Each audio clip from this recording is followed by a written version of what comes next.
Latest technology videos కోసం subscribe మీద click చేయండి. సబ్స్క్రైబ్ మీద క్లిక్ చేసిన తర్వాత అందరికన్నా ముందు మీరు పొందడానికి బెల్ ఐకాన్ మీద క్లిక్ చేయండి.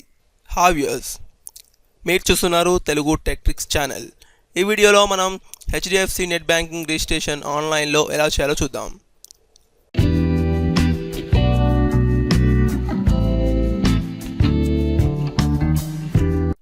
సో దానికోసం మీరు రావాల్సిన వెబ్సైట్ ఇది. ఈ లింక్ అనేది కింద డిస్క్రిప్షన్లో ఉంది, అక్కడ నుంచి మీరు రావచ్చు.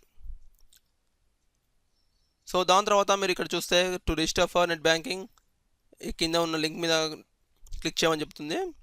So register for net banking by generating one time password. So దాని తర్వాత చూస్తే నెక్స్ట్ స్టెప్ వచ్చేసి to register for net banking. First మనం ఎంటర్ చేయాలంటే కస్టమ్ ఐడి అంటే మీ పాస్బుక్లో కస్టమ్ ఐడి అని ఉంటుంది, దాన్ని ఎంటర్ చేయాలి. ఎంటర్ చేసి గో అని ప్రెస్ చేయాలి. సో మీకు నెట్ బ్యాంకింగ్కి యూసర్ ఐడి వచ్చేసి కస్టమర్ ఐడి, సో దీన్నే ఎంటర్ చేయాలి. సో ఎంటర్ చేసిన తర్వాత నెక్స్ట్ స్టెప్ వచ్చేసి మీకు ఇలా వస్తుంది. A password would send to your mobile number, అంటే మీ రిజిస్టర్ మొబైల్ నెంబర్కి ఒక పాస్వర్డ్ వస్తుంది. ఒకవేళ రాకపోతే మళ్ళీ ఫస్ట్ నుంచి స్టార్ట్ చేయాలి.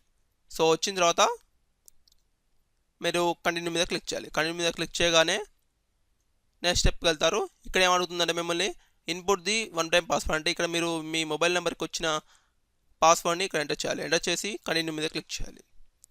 క్లిక్ చేస్తే నెక్స్ట్ స్టెప్కి వచ్చేసి మీకు ఏటీఎం కార్డు ఉండాలి ఖచ్చితంగా, లేకపోతే ఇది రిజిస్టర్ అవ్వదు.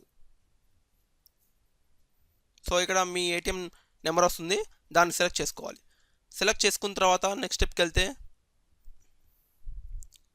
మీ కార్డ్ నెంబర్ వస్తుంది. మీ ATM pin, expiry date, new IPIN password మీరు సెట్ చేసుకోవాలి. ఐపిన్ పాస్వర్డ్ అంటే లాగిన్ పాస్వర్డ్. సో నెట్ బ్యాంకింగ్కి వచ్చేసి యూసర్ నేమ్ పాస్వర్డ్ కదా, యూసర్ నేమ్ వచ్చేసి కస్టమర్ ఐడి, పాస్వర్డ్ వచ్చేసి మీరు ఎంటర్ చేయాలి ఐపిన్ పాస్వర్డ్. అలాగే కన్ఫర్మ్ ది ఐపిన్ పాస్వర్డ్. దాని తర్వాత కంటిన్యూ మీద క్లిక్ చేయండి. కంటిన్యూ మీద క్లిక్ చేయగానే మీకు ఇలా వస్తుంది, congratulations your IPIN has been successfully reset, అంటే మీ ఐపిన్ అనేది సక్సెస్ఫుల్గా రీసెట్ అయింది, అంటే చేంజ్ అయింది. సో దాని తర్వాత మీరు ఏం చేయాలంటే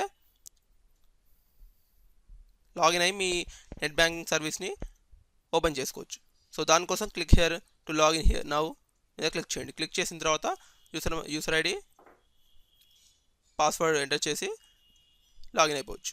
సో ఈ విధంగా మీరు మీ ఏటీఎం ద్వారా నెట్ బ్యాంకింగ్లో రిజిస్టర్ అవ్వచ్చు. సో ఫ్రెండ్స్, నా వీడియో మీకు నచ్చినట్లయితే లైక్ బటన్ ప్రెస్ చేయండి మరియు సబ్స్క్రైబ్ చేసుకోండి. Thank you.